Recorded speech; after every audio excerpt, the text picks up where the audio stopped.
தென்காசி புத்தக திருவிழாவில் ஒரே நேரத்தில் ஆயிரக்கணக்கான மாணவர்களை அனுமதித்ததால் மாணவர்கள் கூட்ட நெரிசலில் சிக்கி தவித்தனர். இதுகுறித்தான முழு விவரங்களோடு இணைகிறார் நமது செய்தியாளர் தங்கம். வணக்கம் தங்கம். ஒரே நேரத்தில் எவ்வளவு மாணவர்கள் அனுமதிக்கப்பட்டனர்? மேலும் தற்போது அங்கிருக்கக்கூடிய கள நிலவரங்கள் என்னவாக உள்ளது? வணக்கம். தென்காசி மாவட்டத்தில் நடைபெற்று வரும் 3வது பொதிகை புத்தக திருவிழா தென்காசி ஈஸ்வரன் பள்ளியில் நடைபெற்று வருகிறது. இந்த விழாவிற்கு தென்காசி மாவட்டத்திலிருந்து பேருந்துகள் மூலம், அதாவது அரசு பேருந்துகள் மற்றும் தனியார் பேருந்துகள் மூலம் தனியார் பள்ளி மற்றும் அரசு பள்ளி மாணவர்கள் கிட்டத்தட்ட 7000க்கும் மேற்பட்டவர்கள் ஒரே நேரத்தில் அனுமதிக்கப்பட்டுள்ளனர். இதனால் மாணவர்கள் மூச்சு கூட விட முடியாத சூழல் ஏற்பட்டதை தொடர்ந்து காவல்துறையினர் தற்போது கூட்ட நெரிசலை சரி செய்து மாணவர்களை வரிசைப்படுத்தி வருகின்றனர்.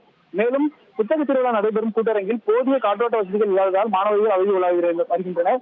ஏற்கனவே அங்கு குளிரூட்டப்பட்ட அறை என்றாலும் ஏசி ஒர்க் ஆகவில்லை என்பது தற்போது பரவலாக குற்றச்சாட்டு எழுந்து வருகிறது. மாணவர்கள் தரையில் அமர்த்தப்பட்டு நீண்ட நேரம் காத்திருப்பு பின்னர் புத்தக கண்காட்சியை பார்வையிட அனுமதிக்கப்பட்ட நிலையில் மாணவர்கள் இதனால் சோர்வடை நிலையும் ஏற்பட்டுள்ளது.